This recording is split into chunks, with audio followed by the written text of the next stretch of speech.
En réalité, aucun chef musulman n'a eu honte de conclure un accord avec un roi chrétien si celui-ci offrait de protéger son royaume contre ses voisins. La concurrence entre les taïfas change définitivement le visage d'Al-Andalus. Les rapports de force changent au détriment du côté musulman.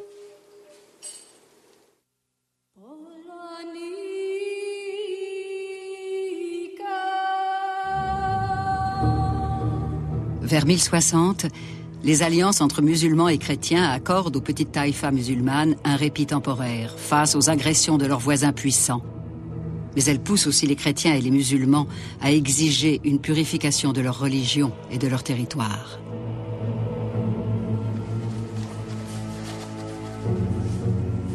À Rome, le pape Alexandre II considère que les relations étroites entre chrétiens et musulmans sont immorales. Il veut expulser tous les musulmans de l'Espagne.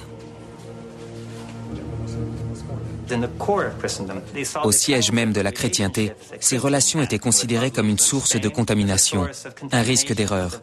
On pactisait avec l'ennemi en quelque sorte.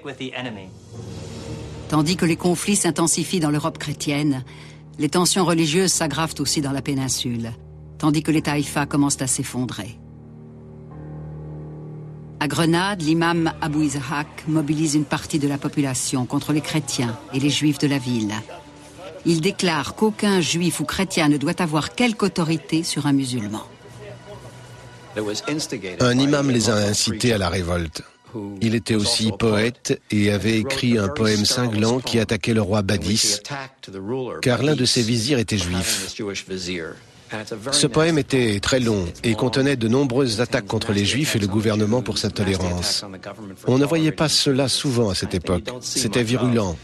À cause de son prestige, la poésie jouissait d'une grande influence.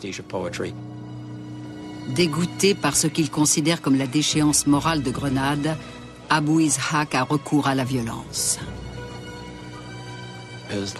Ce poème a influencé la foule et l'a incité à passer à l'acte. C'est elle qui a agi. Jusqu'au XIVe siècle, les attaques contre les Juifs n'étaient pas le fait du gouvernement. En général, il s'agissait d'une personne au sein d'une foule incontrôlable dans la rue. La première victime de ce pogrom n'est autre que Joseph ibn Nagrallah. Son père, le célèbre érudit Samuel ibn Nagrallah, lui avait légué sa fonction de vizir. Joseph a été destitué et exécuté, mais on n'en est pas resté là. Il y a eu également un horrible massacre. 3 à 4 000 Juifs de Grenade ont été assassinés par la population locale.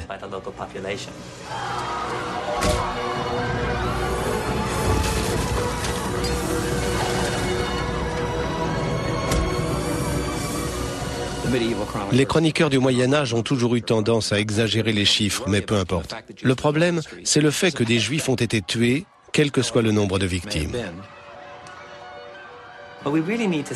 Nous devons étudier la configuration singulière que forment notamment les conditions politiques et les structures culturelles. C'est elle qui a permis l'ascension sociale de Samuel, mais aussi l'assassinat de son fils lors d'un horrible massacre. Dans le nord de l'Espagne, les armées chrétiennes commencent à leur manière l'épuration de leur territoire, en prenant une ville musulmane après l'autre.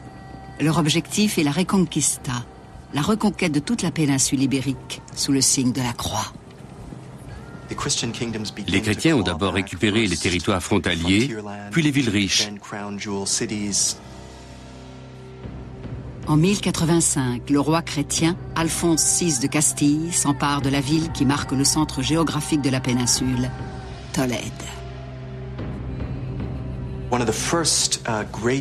L'une des victoires les plus significatives des chrétiens, maintenant alliés, une percée décisive, c'est la prise de Tolède. Cette ville était par son rayonnement culturel un fleuron d'Al-Andalus.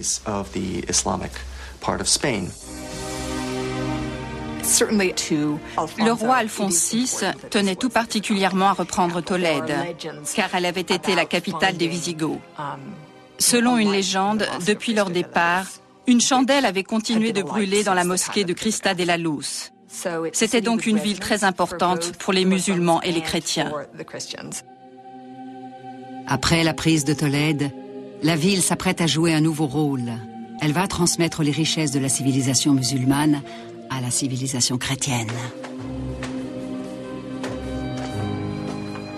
À l'intérieur des murs de Tolède, les conquérants découvrent en effet d'immenses bibliothèques qui abritent les traductions arabes des grands auteurs classiques de l'Antiquité. Ils n'avaient jamais eu accès à tous ces ouvrages, même si certaines copies de textes avaient déjà fait leur apparition à l'intérieur des monastères dans le nord. Mais Alphonse VI est conscient de la valeur des trésors culturels de Tolède et de son histoire. La ville musulmane de Tolède n'attirait pas seulement par ses magnifiques édifices et ses trésors dignes d'un musée. C'était aussi un centre de commerce florissant. Il semble d'ailleurs qu'Alphonse VI ait fait rédiger des documents dans lesquels il utilise le titre d'empereur des deux religions. Ce roi chrétien concevait donc l'idée d'une société mixte. Elle était pour lui possible.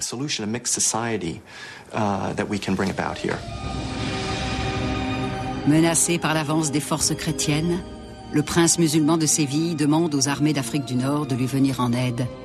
Une idée aux résultats désastreux.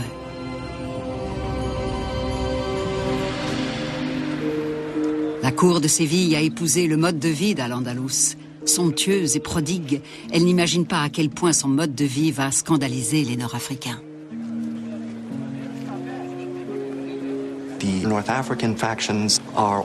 Les Berbères ont été horrifiés de voir que leurs corélégionnaires buvaient de l'alcool et fréquentaient des Juifs et des chrétiens. Eux suivaient le Coran à la lettre. Ils avaient une conception plus stricte, rigide même, de la manière dont les musulmans devaient vivre et travailler. Al-Mutamid, le prince de Séville, est la première victime de son propre plan de sauvetage. Les Berbères l'envoient au Maroc où il est emprisonné et s'emparent de Séville. C'est le début d'une des périodes les plus difficiles et violentes de l'histoire d'Al-Andalus. Les conquérants inaugurent leur règne en brûlant les livres controversés trouvés dans les bibliothèques. Ils voulaient purifier la religion et supprimer tout ce qui, selon eux, n'était pas fondé sur le Coran et était contraire à la pratique de leur foi.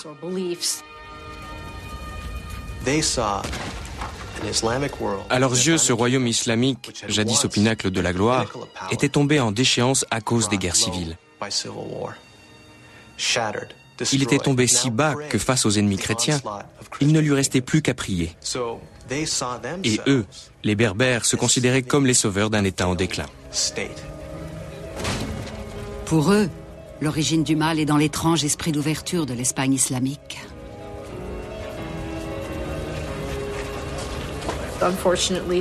Malheureusement, du fait de la destruction de ces bibliothèques, tout ce que nous savons de nombreux livres se résume à ce que des listes dressées par d'autres veulent bien nous en dire. C'est triste de savoir que sur 100 ou 200 ouvrages d'un auteur, il n'en reste que 2 ou 3. Nous ne pouvons qu'imaginer les richesses que nous avons perdues. Pendant le siècle suivant, ces armées nord-africaines envahissent toute la péninsule.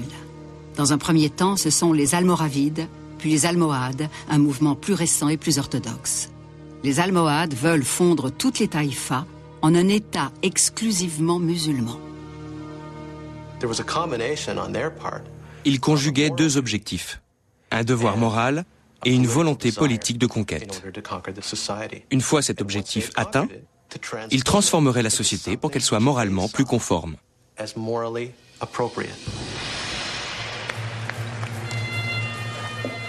Sous le règne des Almohades nord-africains, Juifs et chrétiens sont contraints à l'exil. Des familles entières fuient la maison ancestrale pour échapper à l'humiliation, la persécution ou la mort. Les Almohades sont les tenants d'une vision du monde autoritaire et absolutiste.